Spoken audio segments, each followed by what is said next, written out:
10 days since our last Starlink launch, which was also from Pad 40. For those keeping track, that's a SpaceX record for the fastest pad turnaround. From launch to launch, we're looking at a remarkable 9 days, 7 hours, and 56 minutes. To date, we've launched over 480 Starlink satellites to orbit. And as a reminder, Starlink is a constellation of satellites that can provide high-speed, low-latency internet all over the globe, particularly in remote or rural areas where connectivity is limited or completely unavailable. And we have another notable first to mention. Today's mission marks our first smallsat rideshare mission on a Starlink launch. Our customer, Planet, who is the operator of the largest constellation of Earth observation satellites, is sending up 3 high-resolution satellites on this mission.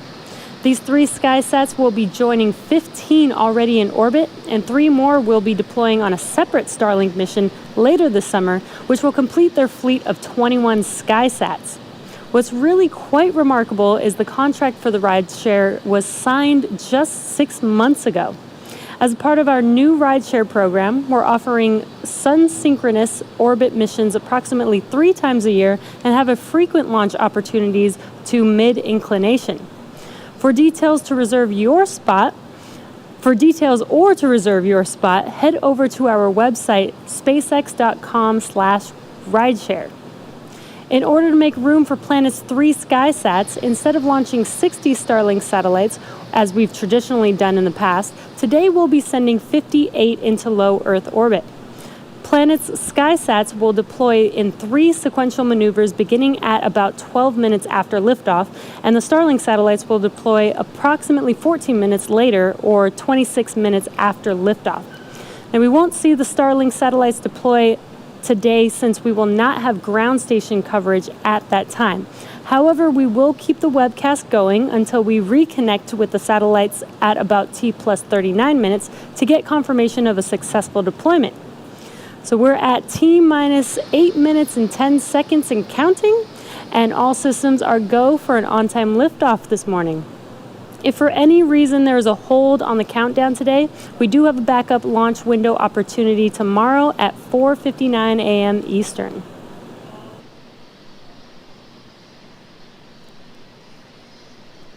On your screen is Falcon 9. This is our 2-stage liquid fuel launch vehicle, getting ready for launch from Space Launch Complex 40, or SLC 40. Falcon 9 stands 70 meters tall, which is greater than the wingspan of a 747 aircraft. Today's flight will be the 3rd flight for this booster. It previously supported our most recent cargo Dragon missions, CRS-19 and CRS-20. The bottom 2/3 of the vehicle is the first stage, and if you look closely, you can see the soot markings still on the vehicle from its previous 2 flights. The first stage has 9 Merlin engines that do the bulk of the work to get Falcon 9 off the ground and up into the thinner parts of the Earth's atmosphere before separating from second stage and making its way back down to Earth for landing. Today, we will be attempting to recover this first stage for the 3rd time on our drone ship, Of Course I Still Love You, which you can see there on your screen is out in the middle of the Atlantic Ocean, about 350 nautical miles northeast of our Cape Canaveral, Florida launch site. On top of the first stage is the interstage, which is that black segment of the vehicle. And the reason it's black compared to the rest of the vehicle is because it is unpainted TPS, or thermal protective system, which protects the composite material that the interstage is made of. The interstage is what connects the stage 1 to stage 2, and as well protects the second stage's single Merlin vacuum engine during launch. That Merlin vacuum, or MVAC engine, ignites after the first stage separates, propelling the second stage along with the SkySats and Starlink satellites into an elliptical orbit above the Earth's surface. From there, the SkySat rideshare satellites will separate, and about 14 minutes later, the 58 SpaceX Starlink satellites will deploy. Falcon 9 has been loading propellant since T-35 minutes. And as a reminder, Falcon 9 uses rocket-grade kerosene, or RP1, as our fuel, and super chilled liquid oxygen, or LOX, as our oxidizer. Currently, our P1 and LOX are nearly fully loaded on both stages, and LOX will continue to be topped off right until the last minute of the countdown. The stack of 58 Starlink satellites and 3 SkySats are safely enclosed inside of that 17-foot diameter payload fairing that you can see on your screen, which is that structure at the very top of the rocket. This protects the satellites from aerothermal heating, aerodynamic loads, and contamination during ascent. Once we reach the vacuum of space, we no longer need them, and we will jettison the fairing halves while the second stage continues to orbit. The fairing halves we are using today flew on previous but separate missions. One half flew on JCSat-18 in December of 2019, and the other half flew on our first Starlink launch in January earlier this year. Now, we will be attempting to recover the fairing halves today using our recovery ships Mystery and Mischief. There you can see them on your screen. At approximately T plus 40 minutes, the team will perform a poll to confirm if we're all good to make a safe catch attempt. Weather plays a big factor in the go, no-go decision for the catch attempt, as it can impact not only the sea states for the boats, but also the fairing's altitude, position, and speed, which impact how the fairing will fall back to Earth. Now, we've been keeping an eye out on some thick layer clouds for this morning's launch, but currently weather is looking good for T0. The vehicle, satellites, weather, and range are all looking good for an on-time liftoff just about 3 minutes and 45 seconds from now. For those of you that don't know much about the Starlink program, our mission is to bring high-speed, low-latency internet to people all over Earth. And every one of these Starlink missions gets us closer to achieving that goal. Some of the most exciting opportunities for Starlink are locations where traditional fiber or cable is simply not practical, such as rural or remote communities. It's also an exciting place for where fiber and cable are impossible, such as aircrafts or cruise ships. This is a big endeavor, and we have a lot of work ahead of us, but today's launch gets us one step closer to these ambitions. On our last Starlink mission just over a week ago, we captured some really cool footage of fairing deploy, which we wanted to share with you today. And there you can see on your screen the fairing deploy. You can see the second stage clearly with the Starlink satellites making their way to their targeted orbit. One of my favorite videos that I've seen so far. If you're interested in getting future news about Starlink, about our Starlink service, head over to starlink.com and sign up for updates. We're currently at T minus 2.5 minutes from liftoff, and Falcon 9 is now moving into the final stages of the countdown. The first and second stages are both nearly fully loaded with 1 million pounds of kerosene fuel and liquid oxygen.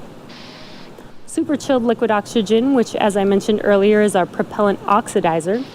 And that's what's creating those white clouds around Falcon 9 that you see on your screen there, and that's when it gets exposed to the warmer ambient air. First stage finished prop loading at T minus 3 minutes, and second stage at T minus 2 minutes. And coming up at T minus 60 seconds, there will be a call out that Falcon 9 is in startup. This means that the rocket's autonomous internal flight computers have taken over the launch countdown. Then at about T minus 2 seconds, the Merlin engines will light and liftoff will be commanded at T0. The Starlink payload continues to be healthy. The Falcon 9 team is tracking no issues on the rocket. Weather is still looking good, and the range is green for launch. And as I mentioned, we are at T minus 1 minute and about 15 seconds here. So at T minus 1 minute, we will hear that call out for Falcon 9 being in startup. And from then on, the vehicle will basically autonomously make the decision if we will be launching today.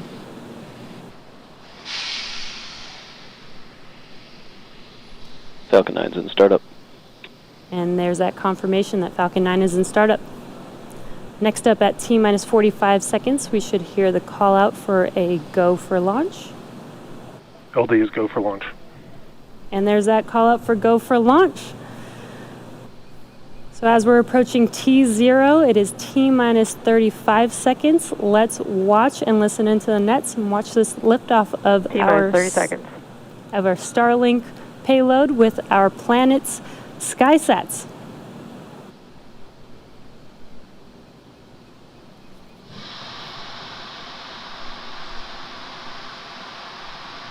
T-minus 15 seconds.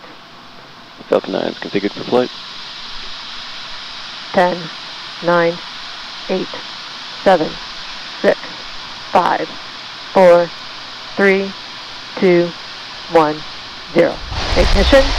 Liftoff of Falcon 9 and Starlink 8.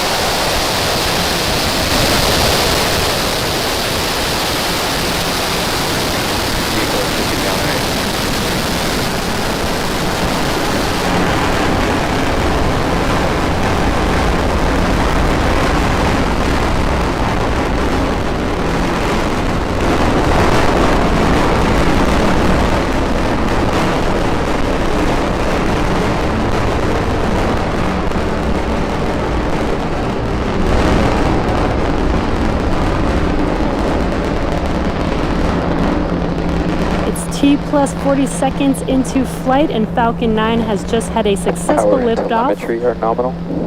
A successful liftoff from Pad 40 for its first Starlink rideshare, carrying 3 Planet SkySats and our SpaceX Starlink Satellites.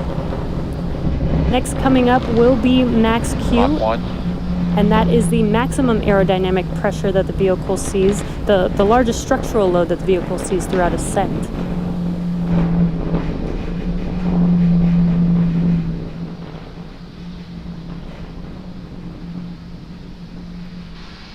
Max Q. And there's that call out that we just passed through Max Q. Next up will be 3 events happening back to back, and that will be MECO, or main engine cutoff, stage separation, as well as second engine start, or SES-1. Main engine cutoff, or MECO, is when all 9 of the M1D engines shut off and slow the vehicle down in preparation for the next event, which is stage separation. And stage separation is where the first stage separates from the second stage, with first stage making its way back to Earth and second stage taking our satellites to their targeted orbit. And then finally will be SES-1, which is second engine start, with that MVAC engine lighting up and taking those Vehicle is following a nominal trajectory. and taking those satellites to orbit. Now those 3 events are coming up here in about 15 seconds. Again, that is MECO, stage separation, and SES-1.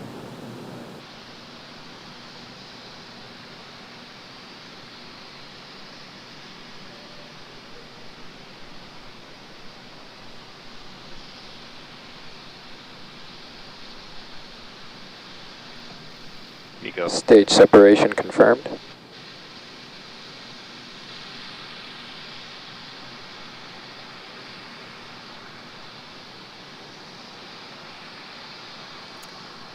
And there, as you saw live on your screen, MECO, main engine cutoff, and stage separation. First stage being on your left screen. On your right screen is second stage with that MVAC engine glowing bright red there. On your left screen, you can see those grid fins deploying on the first stage. Those grid fins help. Fairing separation confirmed. And we just had fairing separation. We had a successful deployment of those fairing halves. Let's see if Miss Tree and Miss Chief can make a catch attempt Vehicle today. continues to follow a nominal trajectory. And as I was mentioning, the grid fins have deployed. That helps guide that first stage back to its landing zone.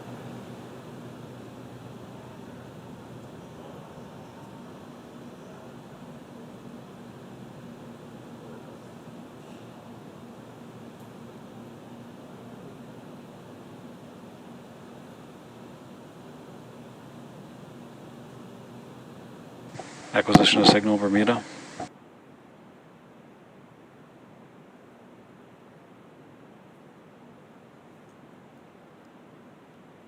Stage 2 is still looking good. We're getting a nice bright view of first stage on your left screen. And coming up next for first stage as it makes its way back to Earth It will perform a couple of burns, the first of which will be the entry burn. And that entry burn is where 3 of the 9 Merlin 1D engines light up and slow the stage down as it re-enters back into the upper part of the Earth's atmosphere.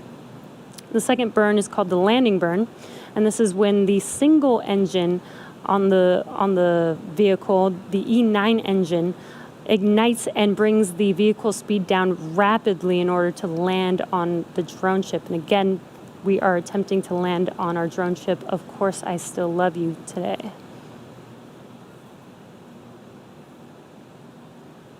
We're getting a nice bright view. I believe that is the sun hitting that first stage on your left screen there. So really, really cool view of that.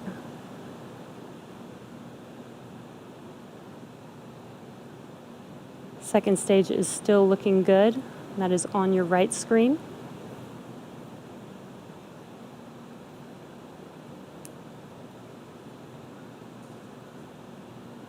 And at T plus 5.5 minutes, we're just about 1 minute and 15 seconds or so away from that entry burn beginning on that first stage.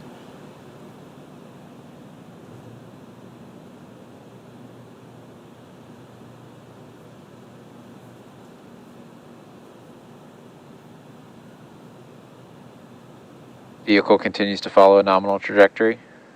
There's that call out that the second stage vehicle is still on a good trajectory.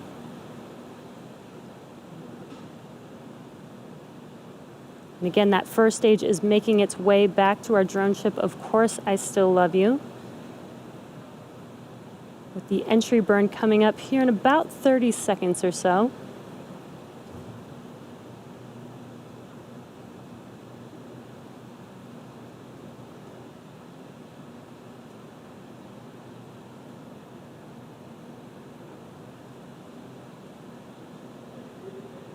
Again, if you're just now joining us, what you can see on your left screen is first stage with those grid fins deployed, guiding the vehicle back to its landing zone. Stage 1 FTS is saved.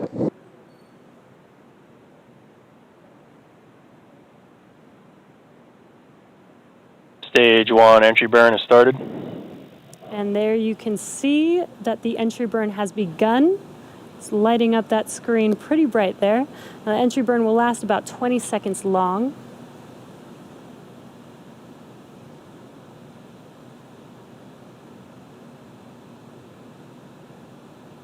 And that completes the entry burn for first stage. We have a really cool view of Earth in the background of first stage. That is an awesome view. Stage 2 is still looking good. We're just about 1 minute away from that landing Signal burn. first stage from the Cape expected. And we did hear that call out that we did lose that live signal of the first stage as expected. Coming up here in at about T plus 8 minutes and 21 seconds will be the beginning of the landing burn. Landing burn will last about 20 seconds long, and then hopefully we'll get to see first stage touch down on our drone ship, Of Course I Still Love You. Stage 1 is transonic. And about 10 seconds after landing of the first stage will be SECO 1 on second stage. So we will have a couple of events happening very close to each other. So we'll listen in and wait for those call outs.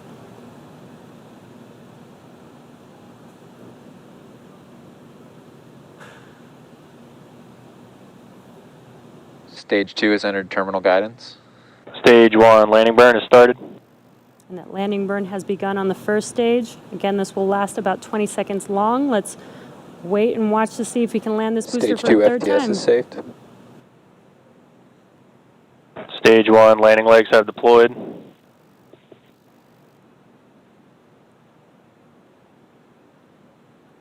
Wow, and we got a live, awesome view. And touchdown. stage 1 is landed. Landing operators proceed to 11.100 on recovery 1 and ECF 9. And there you heard that call out, and you can see on your left screen that stage 1 has landed on Of Course I Still Love You. We are waiting for stage 2 for SECO 1, which is second engine cutoff. What an awesome view of that first stage. Nominal orbital insertion. All right, starting TX Prime And RF1A on.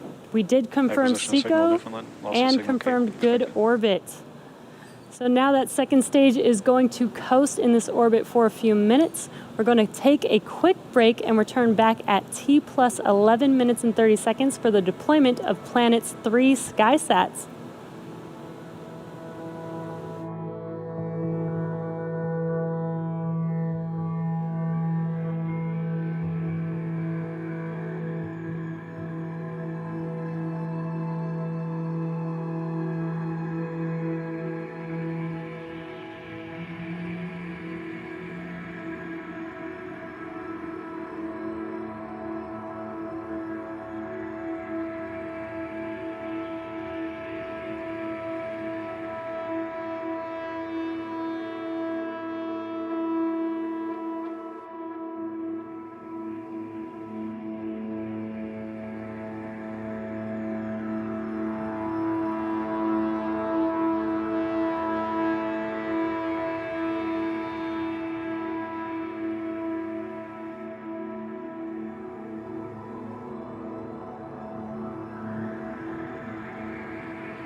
Welcome back to the webcast for Starlink. So far this morning we had an on-time liftoff of our Falcon 9 vehicle, a good stage separation with first stage making its way and touching down on Of Course I Still Love You, which is the third landing for this booster. And second stage is still looking good. It is coasting and getting ready to deploy Planet's 3 SkySats. And as a reminder, today marks our first Starlink rideshare mission for our customer Planet. And it's worth mentioning that we may not actually see the deployment of these due to their placement on top of the Starlink stack where we don't have cameras positioned. So we may have to rely on confirmation over the nets. So you can see on your screen, this is the view of the Starlink satellites, and the 3 SkySats Loss are of sitting signal on Bermuda top expected. of them.